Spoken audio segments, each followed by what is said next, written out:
মুসলমান বন্ধুরা আমার, হযরতে আনাস রাদিয়াল্লাহু তাআলা আনহু আল্লাহর রাসূলকে লক্ষ্য করে ডেকে ডেকে বলেন, ইয়া রাসূলুল্লাহ, ইয়া হাবিবাল্লাহ, কিছুক্ষণ পূর্বে দেখলাম আপনি কাঁদতে কাঁদতে তন্দ্রাচ্ছন্ন হয়ে পড়েছেন, আবার পরক্ষণেই দেখলাম আপনি হাসতে হাসতে ঘুম থেকে জাগ্রত হইলেন। তার পিছনে কারণটা কি, তার পিছনে রহস্যটা কি জানতে চাই। বন্ধুরা আমার, এইবার আল্লাহর রাসূল হযরতে আনাসকে লক্ষ্য করে ডেকে ডেকে বলেন, হে আমার প্রাণের সাহাবী আনাস, আমার অতীত জমানার স্মৃতিগুলো মনে পড়ে গেছে। ওগো পয়গম্বর, আপনার অতীতের স্মৃতিগুলো কি আমি জানতে চাই। এইবার আল্লাহর রাসূল হযরতে আনাসকে ডাক দিয়ে বলেন, হে আমার প্রাণের সাহাবী আনাস, অবশ্যই তোমাদের জানা আছে 6 মাসের গর্ভে রেখে আমার পিতা আমাকে ছেড়ে চিরদিনের জন্য দুনিয়া থেকে চলে গেছে। জন্মের পর থেকে নিয়ে আমি আমার পিতাকে কোনোদিন দেখি নাই, পিতার চেহারাটা কেমন তাও আমার জানা নাই।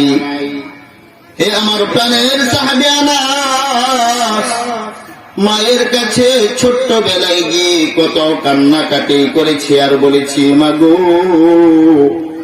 ও আমার প্রাণের মা, জন্মের পর থেকে নিয়ে আমি আমার পিতাকে কোনোদিন দেখি নাই গো মা, মেহেরবানি করে বলো বলো বলো আমার আব্বাজান কোথায়। আল্লাহর রাসূল হযরতে আনাসকে ডাক দিয়ে বলেন, হে আমার প্রাণের সাহাবী আনাস,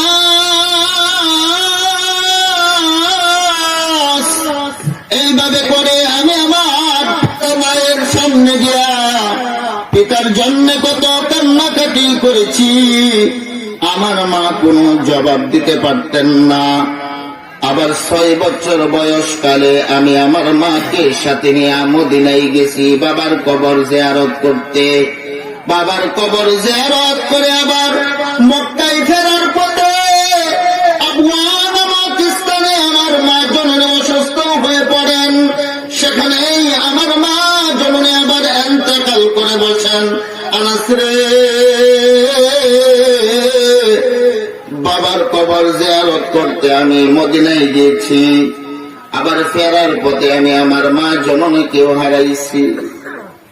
আমার মা জননীকে জড়িয়ে ধরে আমি কত কান্নাকাটি করেছি আর বলেছি, মাগো, ও আমার প্রাণের মা, বাবার কবর জিয়ারত করতে মদিনায় আসলাম, ফেরার পথে আবার তুমি মা জননীকেও হারাইলাম।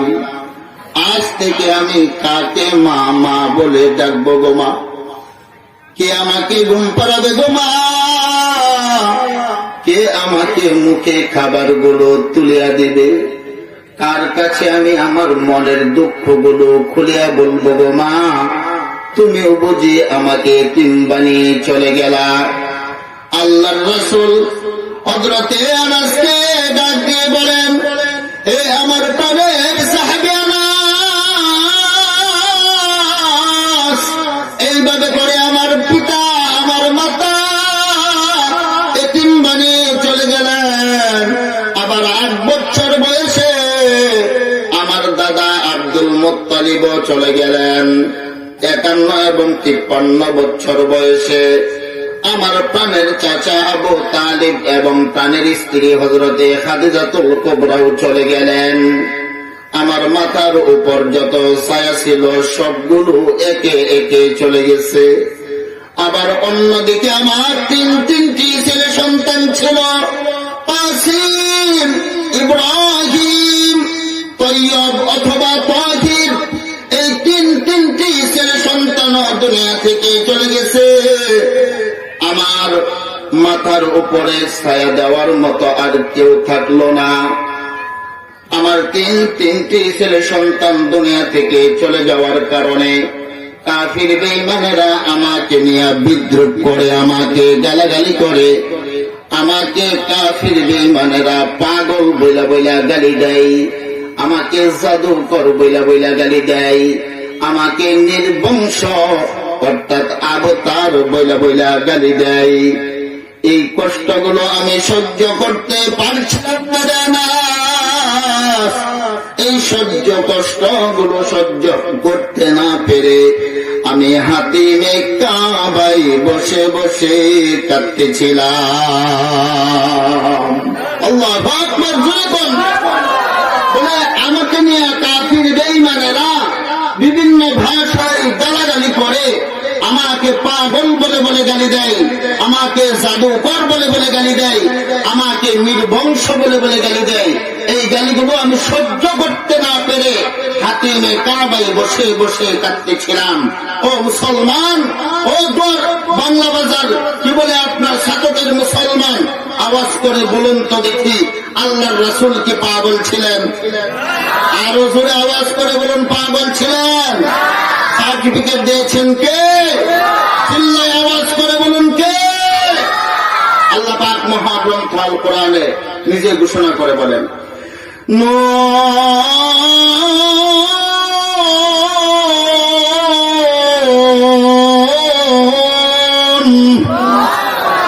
والقلم وما يسطرون ما أنت بنعمة ربك بمجنون।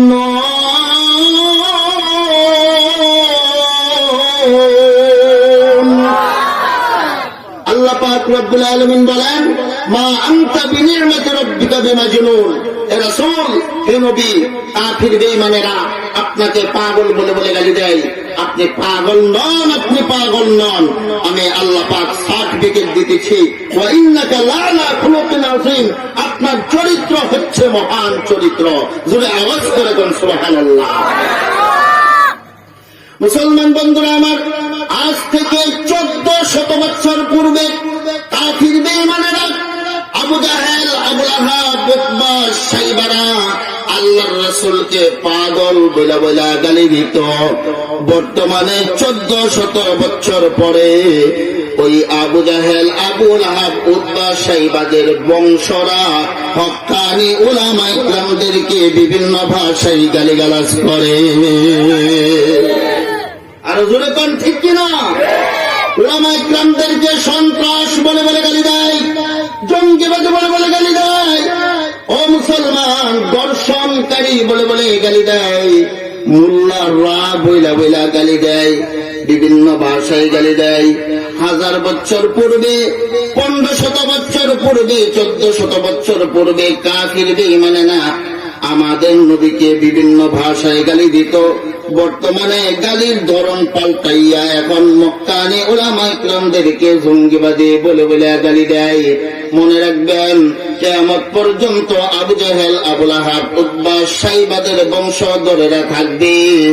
আর হক্কানি উলামায়ে কেরামরা হচ্ছে নবী রাসূলদের ওয়ারিস। ওই নবী রাসূলদের ওয়ারিসগণ কিয়ামত পর্যন্ত থাকবে। ওই আবু জাহেলের বংশধররা হক্কানি উলামায়ে কেরামদেরকে দেখলে গালি গালাজ করবেই করবে।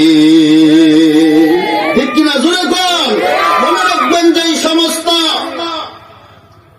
নাস্তিকের মুরতাদ গুলো উলামায়ে কেরামদেরকে গালিগালাজ করে, এরা হচ্ছে আবু জাহেল, আবু লাহাব মার্কা মুসলমান। ঠিক কিনা? জোরে বল। বর্তমানে হক্কানি উলামায়ে কেরামদেরকে দেখলে তাদের শরীরের মধ্যে চুলকানি উঠে যায়। আছে না নাই? আল্লাহর রাসূল হযরত আনাসকে ডাক দিয়ে বলেন, হে আমার প্রাণের সাহাবী আনাস, কাফির বেঈমানেরা আমাকে নির্বংশ বেলা বেলা গালি দেয়। আমার তিনটি ছেলে সন্তানকে আল্লাহ পাক রব্বুল আলামিন তুলে নেওয়ার কারণে কাফিররা বিভিন্ন ভাষায় গালিগালাজ করে।